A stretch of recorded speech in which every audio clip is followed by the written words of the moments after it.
She's got a lot of talent there. Oh, I thought you'd think so. I was a model back in Texas.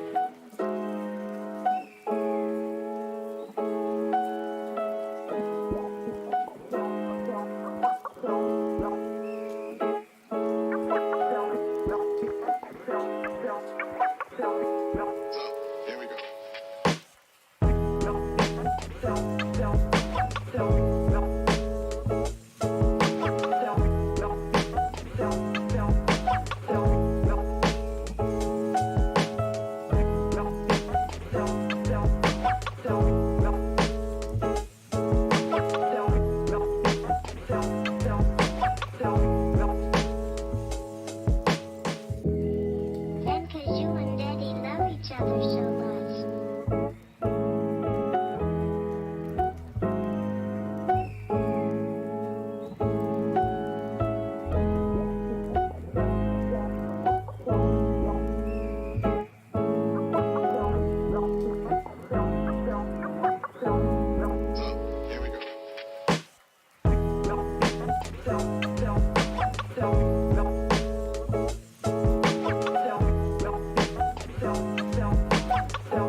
All right, thanks everyone for joining us on KRTD Chat. Here with us today, we have Cabello from Hardlens Media.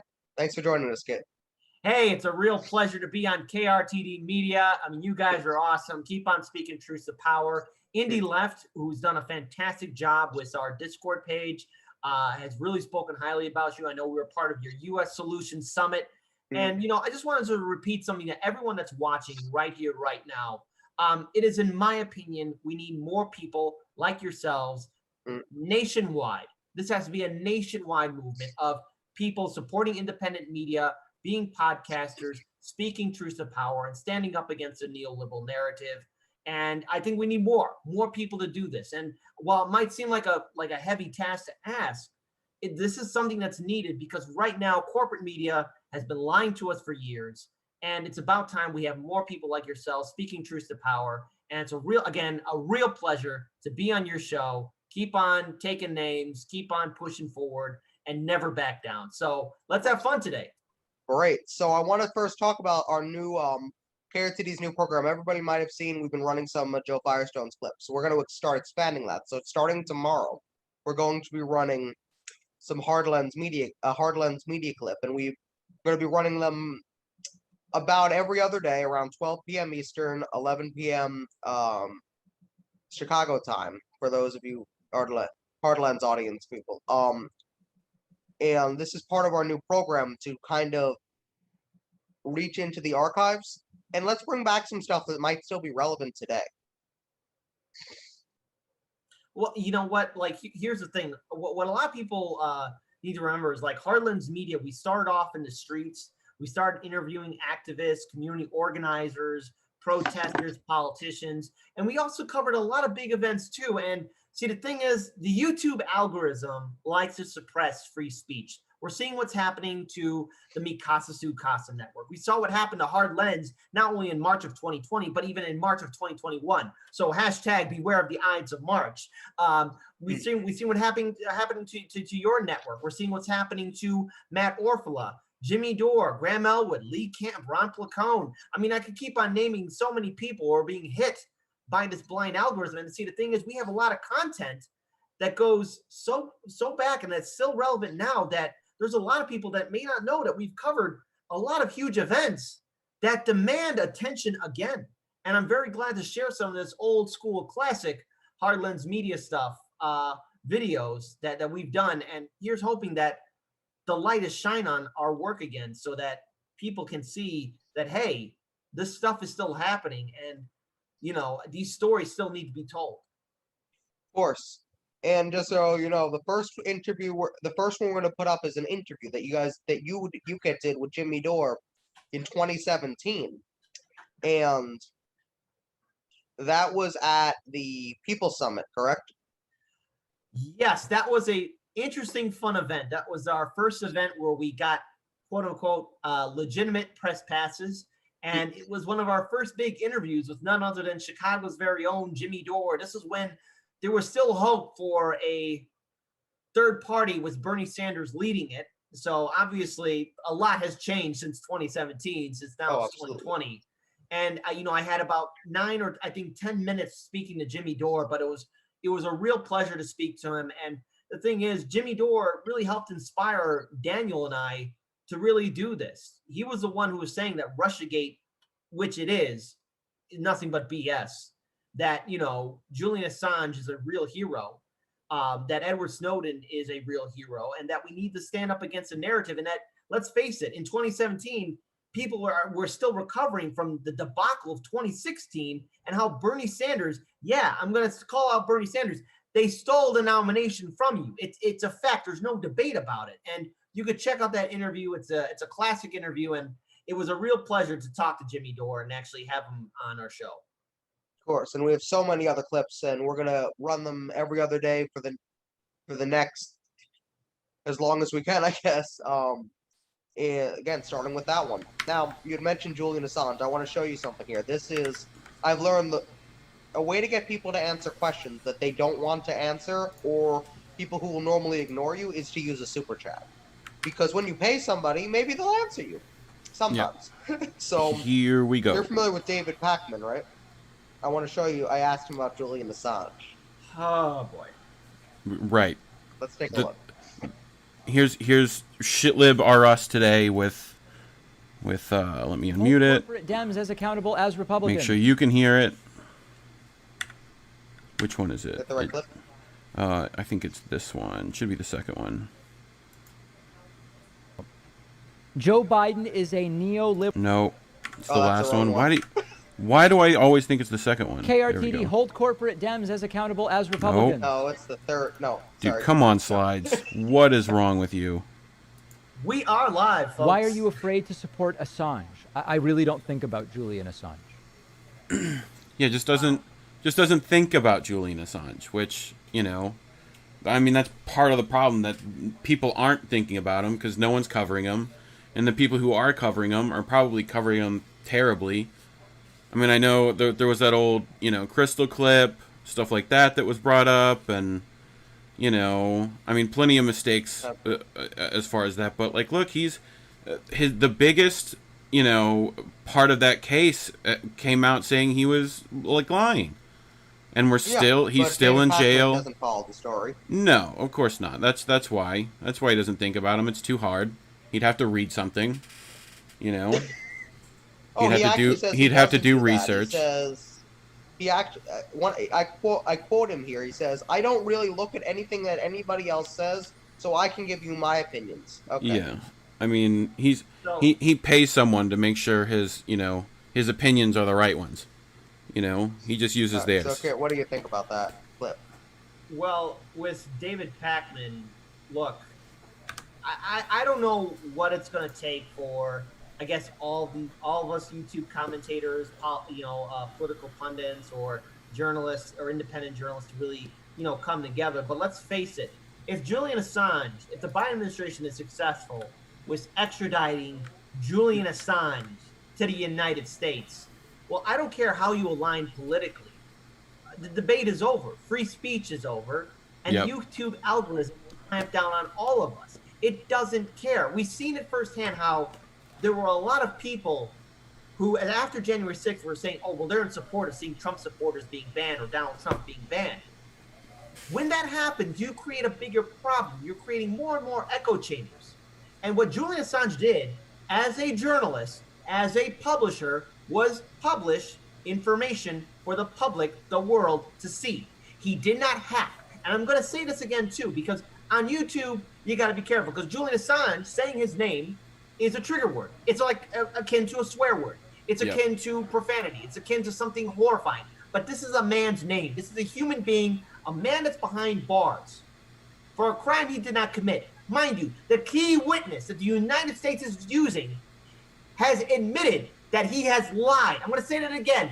The key witness that the United States is using to keep Julian Assange behind bars said that he has lied. Mm-hmm. So in other words, the case is broken. On top of that, too, and I don't mean to yell or scream or do anything like this, but do it up. the judge who said that Julian Assange was not going to be extradited said the reason why she didn't want to do it is because she was worried about how Julian Assange would be treated in the American prison industrial complex. And let's face it, we don't have a shining record. So what did she mean by that? Something could happen to Julian Assange. Either he's assaulted in prison or, quote unquote, he might commit suicide.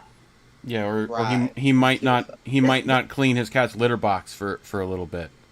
And I'll send him one of those automatic litter boxes if that's the problem. The one that like cleans it up for you. I've got one. They're great. Poop goes right in the toilet. It's fantastic. So there's that.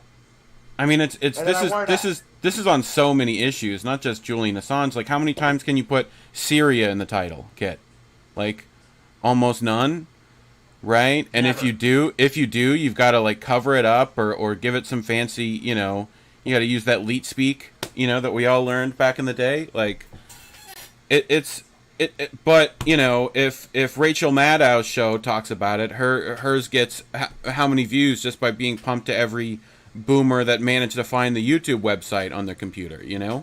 Like, I mean, I'm glad their nephew came in and showed them how to use it, but now they're being fed the same mainstream media that that they were, or they found stuff that looks kind of independent, like TYT or something else, and they're getting the same information. They're getting Bellingcat fed down their throat. They're getting, like, it's ridiculous. We're still sitting here begging for a chance to even talk about the stuff, let alone getting the things to change.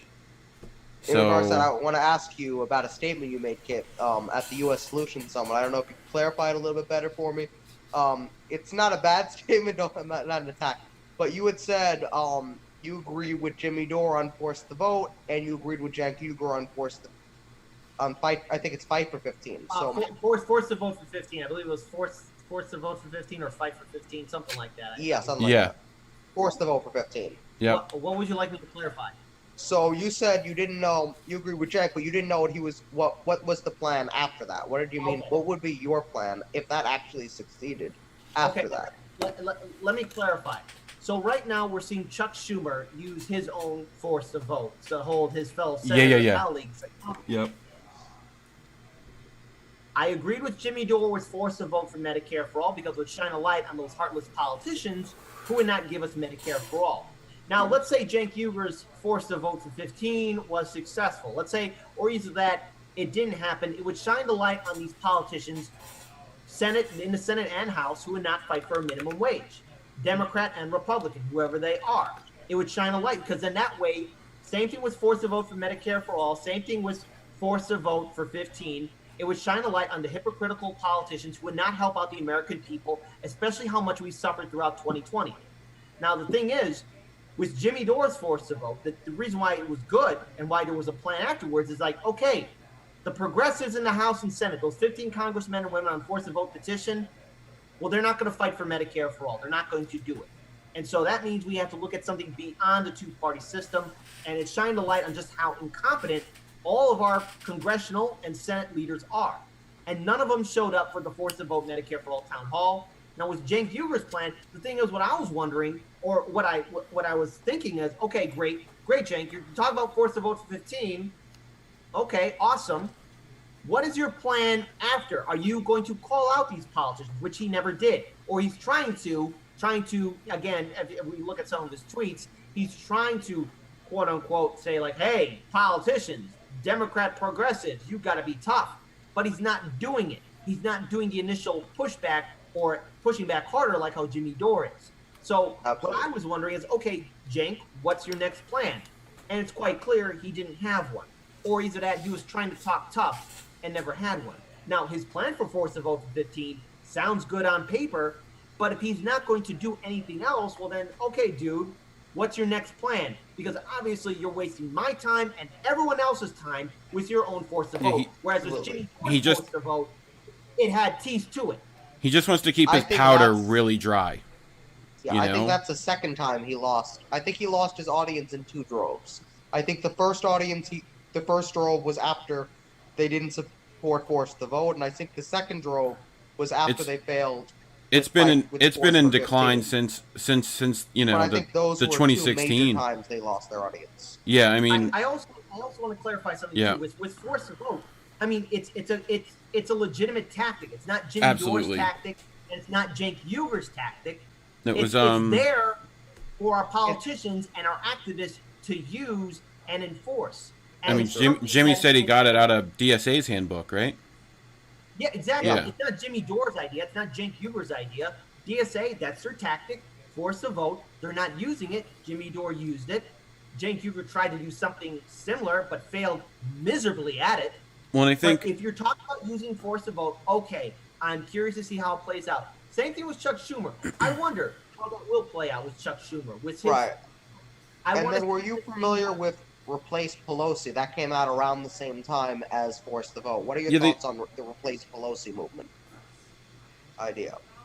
I mean, I think with context on that, it was usually like it was pushed against Jimmy Dore for a little bit. Well, why are we trying to have them just? Well, let's just get rid of Pelosi. Why are we trying to get play hardball with her and vote her in anyway if they give her something? And I'm like, yeah, they wouldn't even do the first step of that. The first step of that process is still withhold your vote. And then if you want to try electing someone afterwards, be my guest. you know, and I think we're all in agreement with TYT especially. We were all supporters. I've not talked to many people on the independent left that weren't supportive of them. I mean, I know I gave money so that they can have Jordan go talk to Donna Brazil. You know, like those are the kind of things we want and still want. Hopefully, Hardlens Media maybe starts doing some, you know, free agent stuff, putting some people in the field, and you know, like that's definitely still needed now. You know, and if Like, we a lot can't of get people that, have go ahead. been saying this. You guys have a very similar model. You have the 5-day-a-week news show. You have the behind the desk style. Just don't start And- doing segments on Britney Spears. Just don't do that. I think you'll be all right. You know? I'm pretty sure if you look at some of our earlier stuff, like you won't find any No. questionable material. No, like, but you guys No. are basically, if TYT never got corrupted, they would look a lot like what you guys look like right now, but a lot bigger. I want to be very clear about this. There's a lot that we want to do with Hardlens Media, sending out investigate. And here's the thing, everyone, all of our fellow colleagues in independent media, not just Hardlens, it's everyone. We want to send out reporters out there. Shout out to Fiorella Isabel, who went to Peru to cover that election. Yep. That takes courage. Shout out to everyone that's doing that kind of stuff. But the sad fact is, and I want to answer your question about Pelosi real quick, but let me go ahead and deal with this. Sure. When it comes down to building investigative journalists or sending out quote unquote 4 horsemen, I'm taking Cenk Uyghur's language when he tried to do that $2 million Yep. fundraiser and then fired all those journalists afterwards, and whatever happened to that $2 million. Yeah, Your answer is as good. I as have a mine. receipt. I want to get my money back on that, you know? Yeah. Like, Well, the thing is, the sad fact is, and this is just my opinion, and maybe you guys have a different point of view. My fear is that TYT poisoned that well of generosity. I don't think if Yeah. any channel, not Hardlens Media, or if any other channel did that kind of same tactic, it would fail miserably, or either that, it would not even get close to a fraction to what TYT did accomplish. And the well of generosity, and let's face it, 2020 really hurt a lot of people. I think it's going to take time, and you got to start off small before you do anything grandiose like that. Because, you know, I'm still wondering what happened to that $2 million. Now, to your question, Shane, about my thoughts of replacing Pelosi, I've made it very clear on the show. We have politicians who are 80 years old and plus. We have Dianne Feinstein, who's 91 years old. Mm-hmm. This isn't against senior citizens, but they got to go. We have politicians in key positions of power, leadership positions, that have no idea about the comings and goings of the internet and this fast-paced technological world that we have. We need people that understand the minute, the second that's happening right now. We need new leadership. I don't care how it's done. Replace Pelosi. She should have been gone a long time ago. long time ago. And it's just, I'm not only just focusing on Dianne Feinstein or Nancy Pelosi, Chucky Boy Schumer, Turtle Boy Mitch McConnell, Lindsey Graham Cracker, and look, maybe I'm making fun of their names, but they got to go. They're out of their time. They're in a different era, and all these politicians who are leaders are so old, you know, they don't know what's going on. And they might say they do, but these are the architects of this neoliberal nightmare we are in. We need new leadership. They got to go. There's no debate. So, Shane, to your point, replace Pelosi. Great. It should have happened before even Hardlens Media came into existence. It should have happened even before TYT got into existence. Because we have leaders that continue to let this nightmare happen, and they're more than happy to let us suffer. Case in point, the entire year of 2020, where other countries gave their people UBI, health care, and other benefits. And I'm not saying those countries are perfect, but compared to the United States, we were out there in the wilderness, every one of us. I hope that Absolutely. answers your question. Oh, definitely. Very. And then my next thing is I want to ask you a little bit about the Kyle Jimmy drama. I don't know if you have any thoughts on that. I mean, that's that's a small thing. I mean, right? they haven't Well, even small covered and it. big, but Jimmy hasn't done a video in, what, a week? and neither is Kyle. Yeah, so what? They're Who's... not talking about it anymore. So Yeah, I it's wanna old see news. Kind of, the rocks are, like the dust is Yeah, we- settling. So what are yeah, your we thoughts now? Just throw that dirt After the on that dust. casket at this point, you know? Start Right. filling So up the it- hole. All right. my thoughts on this is, okay, Kyle did 2 videos that failed miserably. Let's be very clear. He was trying to make everyone happy. And the thing is, there's a game I like to play called Medieval 2 Total War. There's a quote in there where it says, "He who defends everything defends nothing." And if you try and make people happy on both sides, you're going to make everyone angry. And look, Kyle made a mistake. I hope him and Jimmy do figure it out. I can't speak for Kyle Kalinske. I can't speak for Jimmy Dore. But let's face it, those 2 videos that Kyle sent out were not good. And let's face it, what happened to Jimmy Dore and Aaron Mate. They have every right to be angry. Aaron Mate was smeared by TYT. He's not being paid by Syria or Russia. And then somehow Cenk Uygur and Anna start dragging in Jimmy. Then Anna sends a very questionable direct message to him that's blackmail. It is what it is. It's blackmail. I mean, it's kind of it's devastating. It's that's a frightening situation, and I'm glad Jimmy Dore got in front of it right away. And then let's also address too the gray zone. They were in the fight for their lives because of smears. And if that lawsuit went a different way, I don't know what the future of independent media would be like on Twitter, Instagram, Facebook, or YouTube. So Aaron Mate, the crew of the Gray Zone, and Jimmy Dore have a right to be angry and aggressive. And what Kyle did, those 2 videos, I mean, they sucked.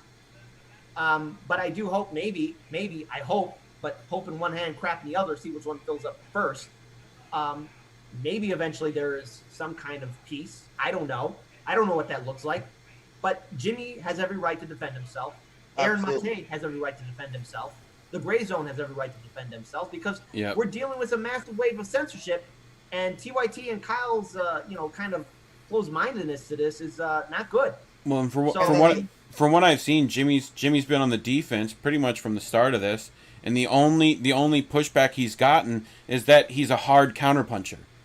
It's like, yeah, well, stop throwing lazy jabs out there for him to counter. To me, it's pretty simple, and from what I've seen, it's them just trying to smear over this. That OPCW Cup story is apparently, too juicy for them to let go unchecked at all. So, I don't know. Of course, and I think this is a little bit different than Jimmy Dore versus TYT because it's Kyle, and Kyle is not good. Kyle is not TYT. As much as everybody wants to say that Kyle is TYT, Kyle is still, he has a connection, some sort of agreement that we're not aware of. I mean, that's the next step is whether it's not Cenk. I mean, there's definitely some friendship stuff involved there. I get it, it's whatever. Hopefully it blows over and we can move on to the next dramatic situation. But I agree with you, they do have the right to defend themselves. And then Kyle also had said that nobody defended Crystal when that article was written about her and Sager. If I go back into Kyle Kalinske's videos, I can find a video of him defending Crystal and Sager when that article was written. I can find 7 other people also defending that. So when he said that was a lie.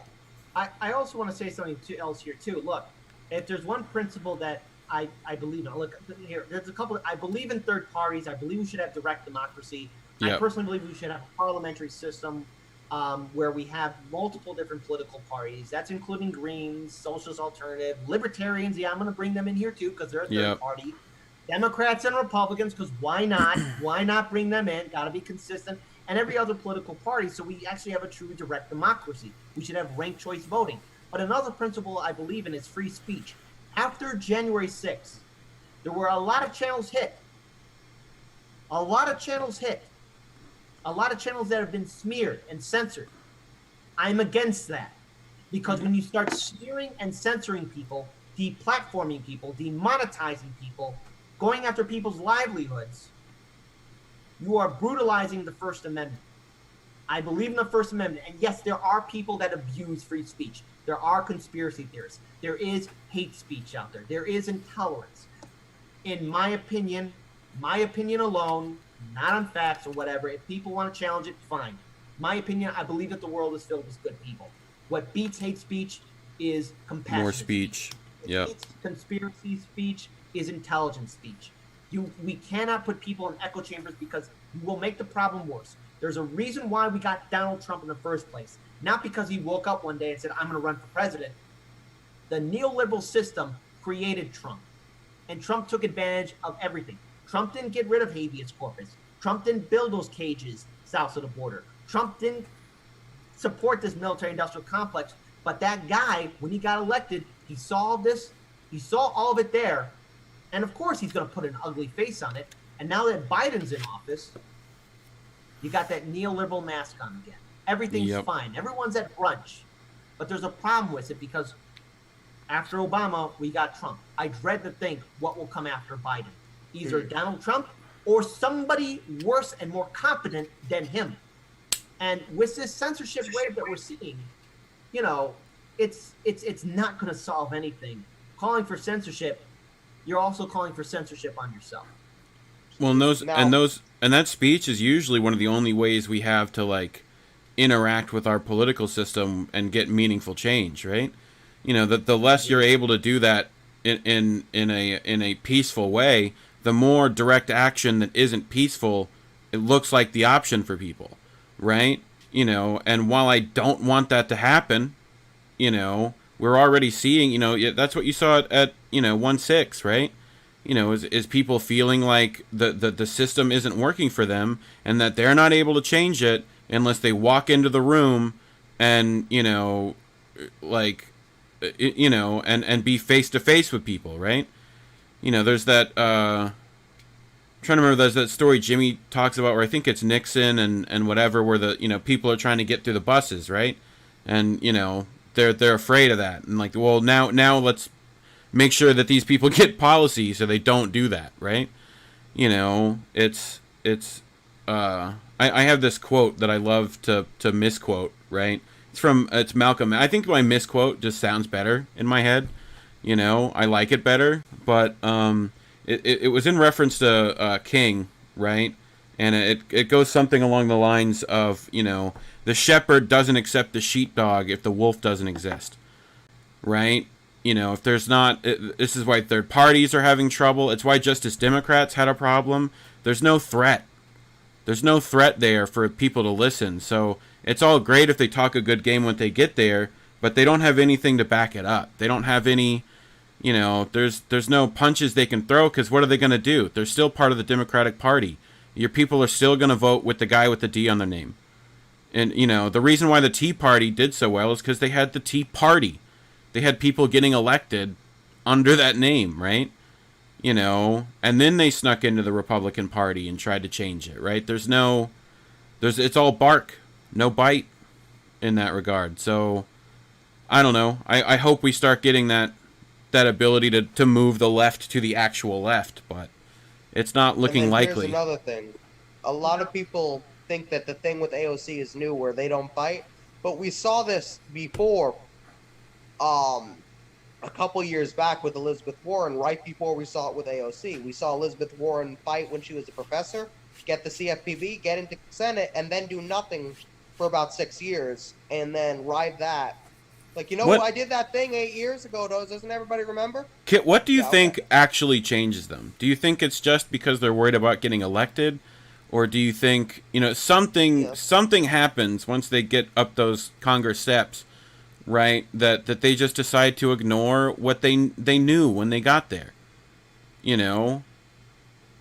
So I want to be, here's the thing. When it comes down to these politicians, in 2018, when a lot of the Justice Democrats got into office, I'm pretty sure a lot of us were happy to see progressives take out establishment politicians. AOC's victory is very historic. But the thing is, when you have a victory, you must monopolize on that victory and continue to push forward with it. If you have a victory and do nothing with it, that victory will die in your hands. And that's what the Justice Democrats did.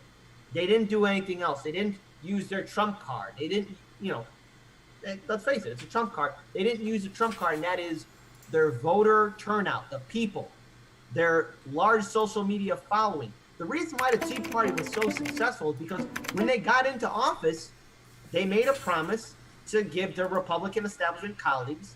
I'm pretty sure former Speaker of the House Boehner is still crying about it. He still has PTSD from it.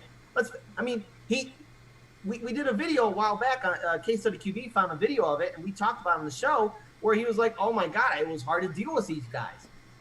They used their victory and were able to get the things that they wanted promised." Now, of course, as a progressive, some of the things that the Tea Party was pushing forward, I mean, I don't agree with it. They were just as corporate and corrupt as anybody else, but they were able to push the Republican establishment to their viewpoint and get what they wanted. They used their victory and monopolized on it. Just like how Joe Manchin is using his power to get what he wants. His victories he's able to use and still pretend to play like, oh, I'm a mediator between the Democrats and Republicans. The progressives, those 15 congressmen in the House and Senate, those 15 congressmen and women who were on the Force the Vote petition, and Bernie Sanders and Elizabeth Warren, they got large social media followings. In theory, they can cause just as much of a headache and perhaps even more than what the Tea Party ever did. But the thing is, they're not using it. They're not using their power. They have the agreement of the people. People do agree in Medicare for all, investing into our infrastructure, fighting climate change, ending student debt, affordable college, housing and renters protection, and so much more. But they're not using it. And here's the thing, a senator can actually block all pieces of legislation if they want to. And I'm not sure if you remember this.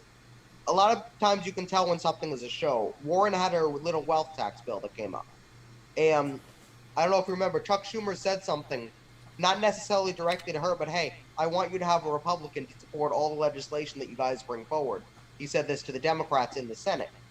So he wouldn't bring up her wealth tax because there was no Republican supporting the wealth tax. She could have said, okay, that's no problem. I'm going to block every piece of legislation until you bring up my wealth tax. I can wait. She didn't do it, but she could have. In theory, yeah. There's a lot they could do. And the thing is, at the end of the day, there's got to be a general strike. Mm-hmm. A general strike is needed. This March for Medicare for All, maybe it's a stepping stone to a general strike. I don't know what it looks like, but the thing is, asking for a general strike for a lot of Americans, that's a tall order because there's a lot of Americans that need their jobs. And doing a general strike will hurt their livelihood, put themselves at risk. But if the politicians won't fight for us, if they're not going to make that bold initiative, then it's up to the people to lead. And when the people lead, that's when the leaders follow. You got to use your weight. You got to use your power. And I don't know how much longer we can all wait, because if we wait too long, either Trump gets reelected, and it's possible he can do it. He said he's going to run again in 2024. If that's the case, well, then guess what? 2016 and 2020 repeated itself. And to quote Joe Biden, nothing has fundamentally changed. Or we get somebody worse than Trump. And that's what I'm worried about. The competent Trump. Mm-hmm.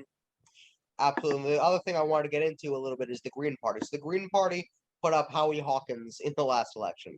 But he's a nice guy. I had him on, but he's not a strong candidate. And for that's the biggest left party that we have at the moment, and that's the resistance they decided to put up. There are people I know within the Green Party who had another idea. They wanted to put up Jesse Ventura. I want to see what you think of, instead of Howie Hawkins. And I actually have a clip here of an ad that these people had put together, the Draft Jesse movement. And I want to see what you think of this, and then I want to see if you think that would have made any difference at all, even getting to 5% rather than getting to 0.2%. What did they get to? Like 800,000 votes, 500,000? Worse than Jill Stein, but let's play the clip.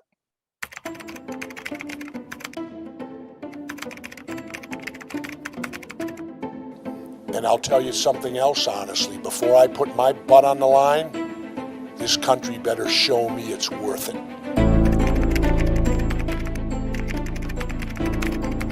We gotta think revolutionary. You gotta be ready to elect Che Guevara.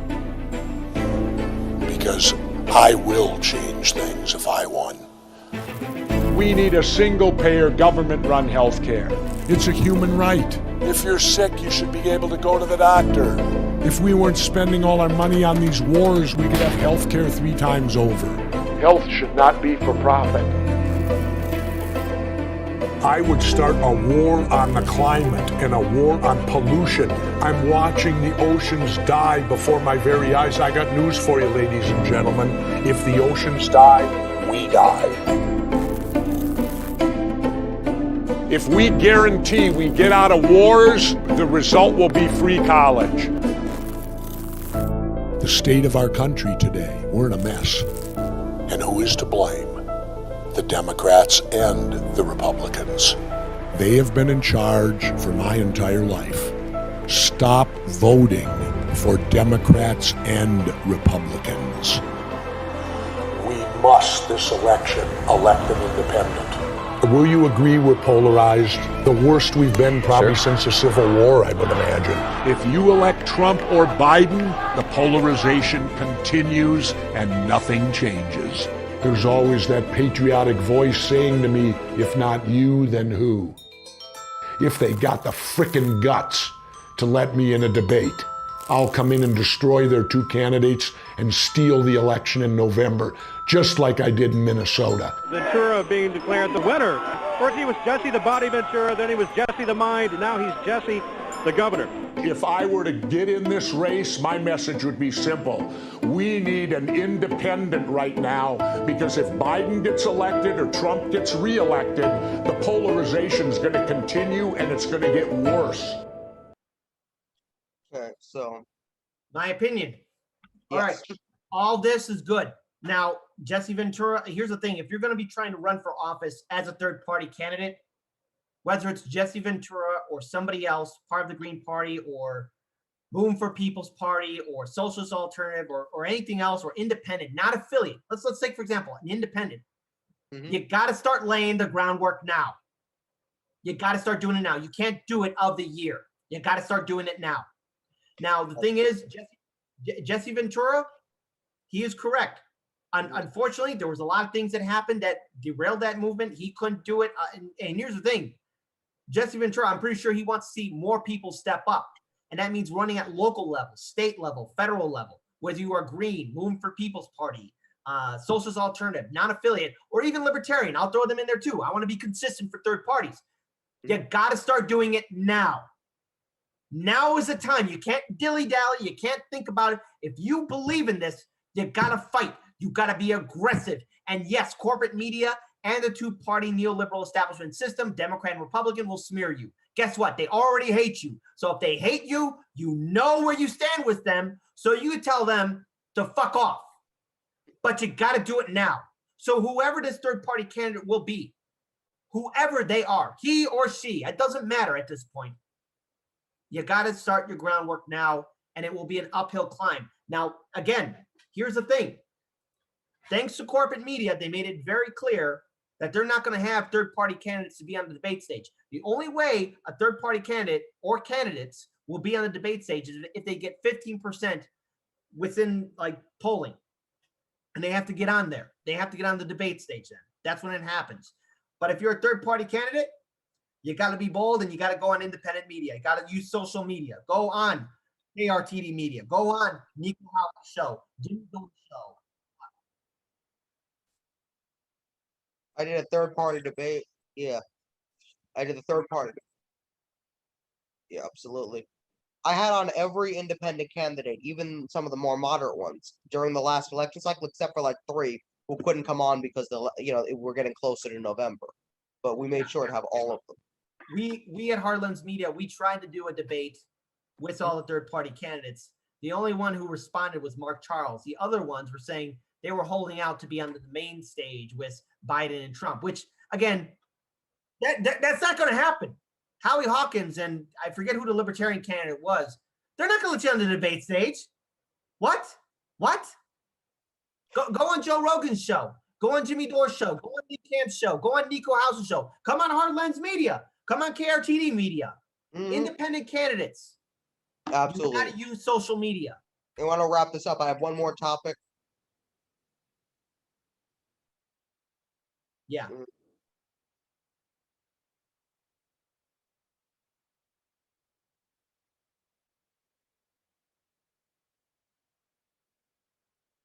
Never. Well, okay, so I want to say this. When it comes down to local politicians, we've had some of our local politicians come back on our show. So I don't want to put them all in the same box, but No, of course. we did interview Marie Newman a while back, but since then, nothing much. But you know, I mean, it is what it is. I mean, TYT has dealt with I mean, they had so many Justice Democrats on their show, and But now they don't come back. Like none, zero. It is absolutely.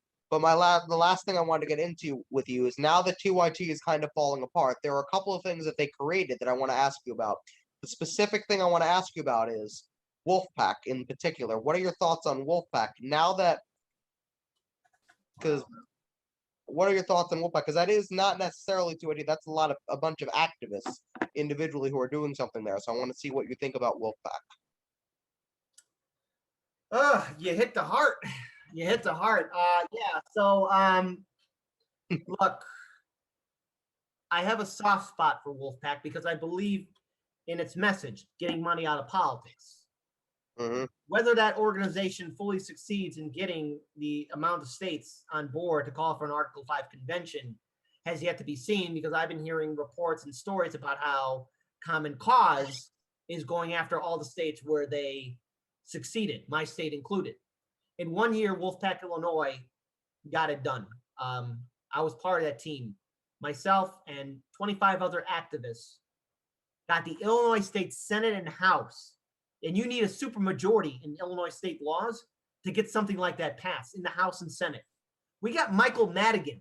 And again, for your viewing audience, I know you guys live out of state, and to your out-of-state audience, Michael Madigan has been the longest speaker of any state house in American history. He's now no longer the Speaker of the House, but if you look up Michael Madigan, he is the face of the Illinois Democratic machine. And he agreed with getting money out of politics, and we got him to vote yes on it. I mean, it's an incredible thing. It was a hell of a fight, and 1 year we got it done. I hold a soft spot for it, but I don't know what its future will hold. I want them to succeed, but I don't know if they can pull it off. So my answer is you do still support. Maybe I'm wrong. I hope to God I'm wrong.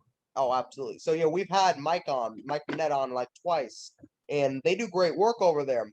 It's just, I agree with you, it's really hard because of what happened with TYT, but in my mind, I now have to separate Wolfpack from TYT in my mind. I don't know if you've had to do the same at all, but yeah.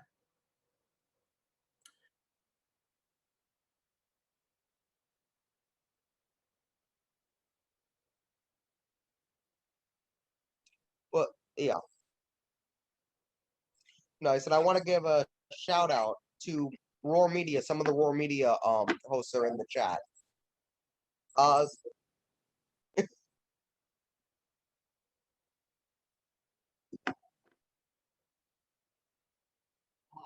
tech pre that was great. Absolutely. Thanks, Kit. All right, we're bye everyone.